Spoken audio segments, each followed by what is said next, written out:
ಹೋಟೆಲ್ಗಳಲ್ಲೂ ಕೂಡ ಇದೆ ಎಲ್ಪಿಜಿಗಾಗಿ ಪರದಾಟ ಮುಂದುವರೆದಿದೆ. ಇನ್ನು ಯಾವ ಹೋಟೆಲ್ ಕೂಡ ಬೆಳಗಾವಿನಲ್ಲಿ ದೋಸೆ ಸಿಗ್ತಾ ಇಲ್ಲ. ಯಾಕಂತಂದ್ರೆ ಜಾಸ್ತಿ ಗ್ಯಾಸ್ ಕನ್ಸ್ಯೂಮ್ ಮಾಡುತ್ತೆ, ಹಾಗಾಗಿ ದೋಸೆ ಸಿಗ್ತಾ ಇಲ್ಲ. ಬೇರೆ ಕಡಿಮೆ ಗ್ಯಾಸ್ ಅನ್ನ ಬಳಸಿ ಮಾಡುವಂತಹ ವಸ್ತುಗಳು ಮಾತ್ರ ಸಿಗ್ತಾ ಇದೆ. ಹೋಟೆಲ್ಗಳ ಮೆನುವಿನಿಂದ ದೋಸೆಗೆ ಗೇಟ್ ಪಾಸ್ ಕೊಡಲಾಗಿದೆ ತಾತ್ಕಾಲಿಕವಾಗಿ. ನಿನ್ನೆವರೆಗೂ ಕೂಡ ಒಂದೊಂದು ಸಿಲಿಂಡರ್ ಆದ್ರೂ ಲಭ್ಯ ಇರ್ತಾ ಇತ್ತು, ಈಗ ಅದು ಇಲ್ಲ. ಸೊ ಸಿಲಿಂಡರ್ ಲಭ್ಯತೆ ಇಲ್ಲದೆ ಇರೋದ್ರಿಂದ ಹೋಟೆಲ್ಗಳು ಬಾಗಿಲು ಹಾಕುವ ಹಂತಕ್ಕೆ ಬಂದಿದೆ.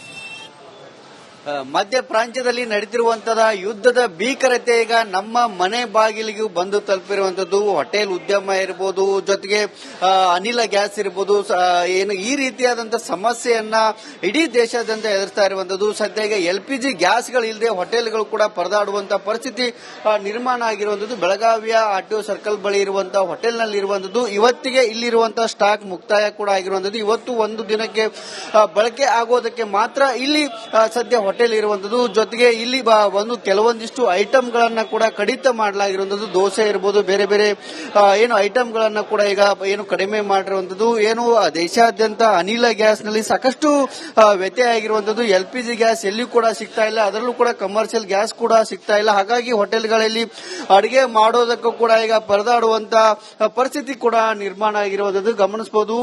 ಇಲ್ಲಿ ಅಂದ್ರೆ ಬೆಳಗಾವಿಯಲ್ಲಿ ಇದು ಒಂದೇ ಅಷ್ಟೇ ಅಲ್ಲ, ಬೇರೆ ಬೇರೆ ಏನು ಅನಿಲ ಗ್ಯಾಸ್ ಇರಬಹುದು, ಜೊತೆಗೆ ಇಲ್ಲಿ ಏನು ಹೋಟೆಲ್ಗಳಲ್ಲಿ ನಡೆಸುವಂತ ಉದ್ಯಮ ಇರಬಹುದು, ರೆಸಾರ್ಟ್ಗಳಿರಬಹುದು, ಹೋಮ್ ಸ್ಟೇಗಳಿರಬಹುದು, ಪಬ್ಗಳಿರಬಹುದು, ಎಲ್ಲ ಹೋಟೆಲ್ ಉದ್ಯಮಕ್ಕೂ ಕೂಡ ಈಗ ದೊಡ್ಡ ಹೊಡೆತ ಬಿದ್ದಿರುವಂತದ್ದು. ಇರಾನ್, ಇಸ್ರೇಲ್, ಅಮೆರಿಕ ನಡುವೆ ನಡೀತಿರುವಂತಹ ಈ ಯುದ್ಧದ ಭೀಕರತೆ ಈಗ ಸಾಕಷ್ಟು ವಿಕೋಪಕ್ಕೆ ಹೋಗ್ತಾ ಇರುವಂತದ್ದು. ಹಾಗಾಗಿ ಕೆಲವೊಂದಿಷ್ಟು ಐಟಂಗಳಲ್ಲಿ ಕೇವಲ ನೋಡಬಹುದು ಒಂದು ಗ್ಯಾಸ್ ಅನ್ನ ಇಟ್ಕೊಂಡು ಮಾತ್ರ ಈಗ ಇಲ್ಲಿ ಹೋಟೆಲ್ ಅನ್ನ ನಡೆಸ್ತಾ ಇರುವಂತದ್ದು. ಜೊತೆಗೆ ಬೆಳಗಾವಿಯ ಬಹುತೇಕ ಕಡೆಗಳಲ್ಲಿ ಅಂದ್ರೆ ಏಜೆನ್ಸಿಗಳು ಏನಿದ್ದಾರೆ ಅಲ್ಲಿಯೂ ಕೂಡ ಸಾಕಷ್ಟು ಸಮಸ್ಯೆ ಕೂಡ ಆಗ್ತಿರುವಂತದ್ದು. ಸದ್ಯ ಶಿರಾ ಇರಬಹುದು, ಉಪ್ಪಿಟ್ಟು ಇರಬಹುದು, ಎರಡನ್ನು ಮಾತ್ರ ಮಾಡ್ತಿರುವಂತದ್ದು. ಜೊತೆಗೆ ಇಡ್ಲಿಯನ್ನು ಕೂಡ ಇಲ್ಲಿ ಮಾಡ್ತಿರುವಂತದ್ದು. ಹೋಟೆಲ್ ಮಾಲೀಕರು ಕೂಡ ಇದಕ್ಕೆ ನಿನ್ನೆ ಏನು ಪ್ರತಿಕ್ರಿಯೆ ಕೊಡುವಂತ ಕೆಲಸವನ್ನು ಕೂಡ ಮಾಡಿದ್ರು.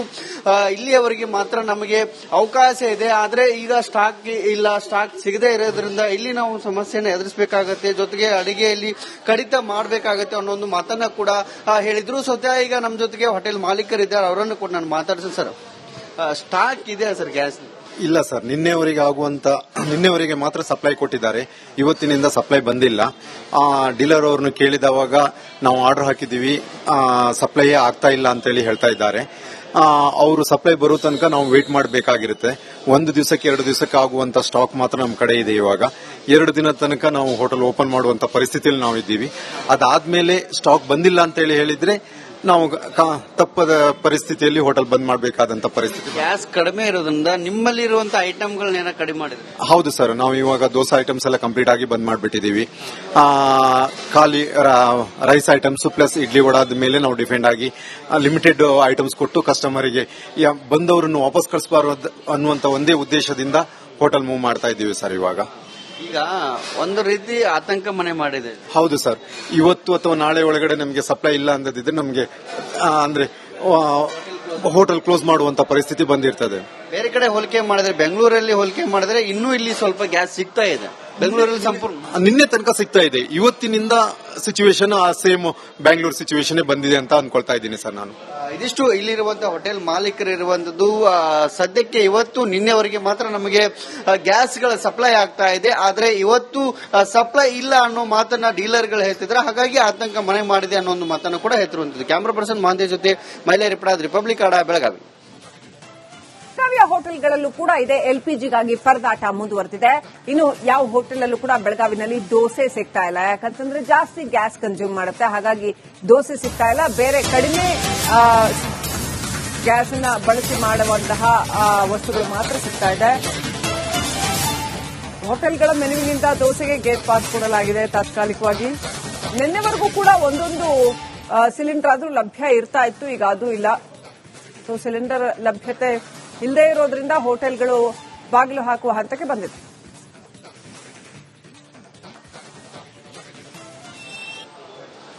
ಮಧ್ಯ ಪ್ರಾಂತ್ಯದಲ್ಲಿ ನಡೆದಿರುವಂತಹ ಯುದ್ಧದ ಭೀಕರತೆ ಈಗ ನಮ್ಮ ಮನೆ ಬಾಗಿಲಿಗೂ ಬಂದು ತಲುಪಿರುವಂತದ್ದು. ಹೋಟೆಲ್ ಉದ್ಯಮ ಇರಬಹುದು, ಜೊತೆಗೆ ಅನಿಲ ಗ್ಯಾಸ್ ಇರಬಹುದು, ಏನು ಈ ರೀತಿಯಾದಂತಹ ಸಮಸ್ಯೆಯನ್ನ ಇಡೀ ದೇಶಾದ್ಯಂತ ಎದುರಿಸ್ತಾ ಇರುವಂತದ್ದು. ಸದ್ಯ ಈಗ LPG ಗ್ಯಾಸ್ಗಳು ಇಲ್ಲದೆ ಹೋಟೆಲ್ಗಳು ಕೂಡ ಪರದಾಡುವಂತಹ ಪರಿಸ್ಥಿತಿ ನಿರ್ಮಾಣ ಆಗಿರುವಂತದ್ದು. ಬೆಳಗಾವಿಯ RTO ಸರ್ಕಲ್ ಬಳಿ ಇರುವಂತಹ ಹೋಟೆಲ್ನಲ್ಲಿ ಇರುವಂತದ್ದು. ಇವತ್ತಿಗೆ ಇಲ್ಲಿರುವಂತಹ ಸ್ಟಾಕ್ ಮುಕ್ತಾಯ ಕೂಡ ಆಗಿರುವಂತದ್ದು. ಇವತ್ತು ಒಂದು ದಿನಕ್ಕೆ ಬಳಕೆ ಆಗೋದಕ್ಕೆ ಮಾತ್ರ ಇಲ್ಲಿ ಸದ್ಯ ಹೋಟೆಲ್ ಇರುವಂತದ್ದು. ಜೊತೆಗೆ ಇಲ್ಲಿ ಒಂದು ಕೆಲವೊಂದಿಷ್ಟು ಐಟಂಗಳನ್ನ ಕೂಡ ಕಡಿತ ಮಾಡಲಾಗಿರುವಂತದ್ದು. ದೋಸೆ ಇರಬಹುದು, ಬೇರೆ ಬೇರೆ ಏನು ಐಟಂಗಳನ್ನ ಕೂಡ ಈಗ ಏನು ಕಡಿಮೆ ಮಾಡಿರುವಂತದ್ದು. ಏನು ದೇಶಾದ್ಯಂತ ಅನಿಲ ಗ್ಯಾಸ್ ನಲ್ಲಿ ಸಾಕಷ್ಟು ವ್ಯತ್ಯಯ ಆಗಿರುವಂತದ್ದು. LPG ಗ್ಯಾಸ್ ಎಲ್ಲಿಯೂ ಕೂಡ ಸಿಗ್ತಾ ಇಲ್ಲ, ಅದರಲ್ಲೂ ಕೂಡ ಕಮರ್ಷಿಯಲ್ ಗ್ಯಾಸ್ ಕೂಡ ಸಿಗ್ತಾ ಇಲ್ಲ. ಹಾಗಾಗಿ ಹೋಟೆಲ್ಗಳಲ್ಲಿ ಅಡಿಗೆ ಮಾಡೋದಕ್ಕೂ ಕೂಡ ಈಗ ಪರದಾಡುವಂತ ಪರಿಸ್ಥಿತಿ ಕೂಡ ನಿರ್ಮಾಣ ಆಗಿರುವಂತದ್ದು ಗಮನಿಸಬಹುದು.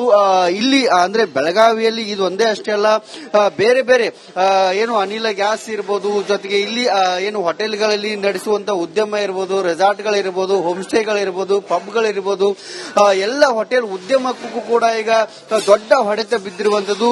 ಇರಾನ್, ಇಸ್ರೇಲ್, ಅಮೆರಿಕ ನಡುವೆ ನಡೀತಿರುವಂತಹ ಈ ಯುದ್ಧದ ಭೀಕರತೆ ಈಗ ಸಾಕಷ್ಟು ವಿಕೋಪಕ್ಕೆ ಹೋಗ್ತಾ ಇರುವಂತದ್ದು. ಹಾಗಾಗಿ ಕೆಲವೊಂದಿಷ್ಟು ಐಟಂಗಳಲ್ಲಿ ಕೇವಲ ನೋಡಬಹುದು ಒಂದು ಗ್ಯಾಸ್ ಅನ್ನ ಇಟ್ಟುಕೊಂಡು ಮಾತ್ರ ಈಗ ಇಲ್ಲಿ ಹೋಟೆಲ್ ಅನ್ನ ನಡೆಸ್ತಾ ಇರುವಂತದ್ದು. ಜೊತೆಗೆ ಬೆಳಗಾವಿಯ ಬಹುತೇಕ ಕಡೆಗಳಲ್ಲಿ ಅಂದ್ರೆ ಏಜೆನ್ಸಿಗಳು ಏನಿದ್ದಾರೆ ಅಲ್ಲಿಯೂ ಕೂಡ ಸಾಕಷ್ಟು ಸಮಸ್ಯೆ ಕೂಡ ಆಗ್ತಿರುವಂತದ್ದು. ಸದ್ಯ ಶಿರಾ ಇರಬಹುದು, ಉಪ್ಪಿಟ್ಟು ಇರಬಹುದು, ಎರಡನ್ನು ಮಾತ್ರ ಮಾಡ್ತಿರುವಂತದ್ದು. ಜೊತೆಗೆ ಇಡ್ಲಿಯನ್ನು ಕೂಡ ಇಲ್ಲಿ ಮಾಡ್ತಿರುವಂತದ್ದು. ಹೋಟೆಲ್ ಮಾಲೀಕರು ಕೂಡ ಇದಕ್ಕೆ ನಿನ್ನೆ ಏನು ಪ್ರತಿಕ್ರಿಯೆ ಕೊಡುವಂತ ಕೆಲಸವನ್ನು ಕೂಡ ಮಾಡಿದ್ರು.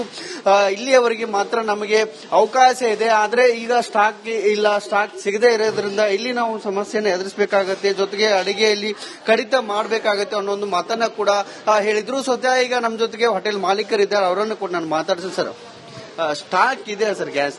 ಇಲ್ಲ ಸರ್, ನಿನ್ನೆವರೆಗೆ ಮಾತ್ರ ಸಪ್ಲೈ ಕೊಟ್ಟಿದ್ದಾರೆ. ಇವತ್ತಿನಿಂದ ಸಪ್ಲೈ ಬಂದಿಲ್ಲ. ಡೀಲರ್ ಅವ್ರನ್ನು ಕೇಳಿದವಾಗ ನಾವು ಆರ್ಡರ್ ಹಾಕಿದೀವಿ, ಸಪ್ಲೈಯೇ ಆಗ್ತಾ ಇಲ್ಲ ಅಂತೇಳಿ ಹೇಳ್ತಾ ಇದ್ದಾರೆ. ಅವರು ಸಪ್ಲೈ ಬರೋ ತನಕ ನಾವು ವೇಟ್ ಮಾಡಬೇಕಾಗಿರುತ್ತೆ. ಒಂದು ದಿವಸಕ್ಕೆ 2 ದಿವಸಕ್ಕೆ ಆಗುವಂತ ಸ್ಟಾಕ್ ಮಾತ್ರ ನಮ್ಮ ಕಡೆ ಇದೆ. ಇವಾಗ 2 ದಿನ ತನಕ ನಾವು ಹೋಟೆಲ್ ಓಪನ್ ಮಾಡುವಂತ ಪರಿಸ್ಥಿತಿಯಲ್ಲಿ ನಾವು ಇದ್ದೀವಿ. ಅದಾದ್ಮೇಲೆ ಸ್ಟಾಕ್ ಬಂದಿಲ್ಲ ಅಂತೇಳಿ ಹೇಳಿದ್ರೆ ನಾವು ತಪ್ಪದ ಪರಿಸ್ಥಿತಿಯಲ್ಲಿ ಹೋಟೆಲ್ ಬಂದ್ ಮಾಡಬೇಕಾದಂತ ಪರಿಸ್ಥಿತಿ. ಗ್ಯಾಸ್ ಕಡಿಮೆ ಇರೋದ್ರಿಂದ ನಿಮ್ಮಲ್ಲಿ ಇರುವಂತಹ ಐಟಮ್ಗಳನ್ನ ಕಡಿಮೆ ಮಾಡಿದ್ರೆ? ಹೌದು ಸರ್, ನಾವು ಇವಾಗ ದೋಸೆ ಐಟಮ್ಸ್ ಎಲ್ಲ ಕಂಪ್ಲೀಟ್ ಆಗಿ ಬಂದ್ ಮಾಡಿಬಿಟ್ಟಿದೀವಿ. ಖಾಲಿ ರೈಸ್ ಐಟಮ್ಸ್ ಪ್ಲಸ್ ಇಡ್ಲಿ ವಡಾದ ಮೇಲೆ ನಾವು ಡಿಪೆಂಡ್ ಆಗಿ ಲಿಮಿಟೆಡ್ ಐಟಮ್ಸ್ ಕೊಟ್ಟು ಕಸ್ಟಮರಿಗೆ ಬಂದವರನ್ನು ವಾಪಸ್ ಕಳಿಸಬಾರದು ಅನ್ನುವಂತ ಒಂದೇ ಉದ್ದೇಶದಿಂದ ಹೋಟೆಲ್ ಮೂವ್ ಮಾಡ್ತಾ ಇದ್ದೀವಿ ಸರ್. ಇವಾಗ ಈಗ ಒಂದು ರೀತಿ ಆತಂಕ ಮನೆ ಮಾಡಿದೆ. ಹೌದು ಸರ್, ಇವತ್ತು ಅಥವಾ ನಾಳೆ ಒಳಗಡೆ ನಮಗೆ ಸಪ್ಲೈ ಇಲ್ಲ ಅಂದಿದ್ರೆ ನಮಗೆ ಅಂದ್ರೆ ಹೋಟೆಲ್ ಕ್ಲೋಸ್ ಮಾಡುವಂತ ಪರಿಸ್ಥಿತಿ ಬಂದಿರ್ತದೆ. ಬೇರೆ ಕಡೆ ಹೋಲಿಕೆ ಮಾಡಿದ್ರೆ, ಬೆಂಗಳೂರಲ್ಲಿ ಹೋಲಿಕೆ ಮಾಡಿದ್ರೆ ಇನ್ನೂ ಇಲ್ಲಿ ಸ್ವಲ್ಪ ಗ್ಯಾಸ್ ಸಿಗ್ತಾ ಇದೆ. ಬೆಂಗಳೂರಲ್ಲಿ ಸಂಪೂರ್ಣ ನಿನ್ನೆ ತನಕ ಸಿಗ್ತಾ ಇದೆ. ಇವತ್ತಿನಿಂದ ಸಿಚುವೇಶನ್ ಸೇಮ್ ಬ್ಯಾಂಗ್ಳೂರ್ ಸಿಚುವೇಶನ್ ಬಂದಿದೆ ಅಂತ ಅನ್ಕೊಳ್ತಾ ಇದ್ದೀನಿ ಸರ್ ನಾನು. ಇದಿಷ್ಟು ಇಲ್ಲಿರುವಂತಹ ಹೋಟೆಲ್ ಮಾಲೀಕರು ಇರುವಂತದ್ದು. ಸದ್ಯಕ್ಕೆ ಇವತ್ತು ನಿನ್ನೆವರೆಗೆ ಮಾತ್ರ ನಮಗೆ ಗ್ಯಾಸ್ಗಳ ಸಪ್ಲೈ ಆಗ್ತಾ ಇದೆ, ಆದ್ರೆ ಇವತ್ತು ಸಪ್ಲೈ ಇಲ್ಲ ಅನ್ನೋ ಮಾತನ್ನ ಡೀಲರ್ಗಳು ಹೇಳ್ತಿದ್ರೆ, ಹಾಗಾಗಿ ಆತಂಕ ಮನೆ ಮಾಡಿದೆ ಅನ್ನೋ ಒಂದು ಮಾತನ್ನು ಕೂಡ ಹೇಳ್ತಿರುವಂತದ್ದು. ಕ್ಯಾಮರಾ ಪರ್ಸನ್ ಮಹಾಂತೇಶ್ ಜೊತೆ ಮಹಿಳಾ ರಿಪಬ್ಲಿಕ್ ಕನ್ನಡ, ಬೆಳಗಾವಿ.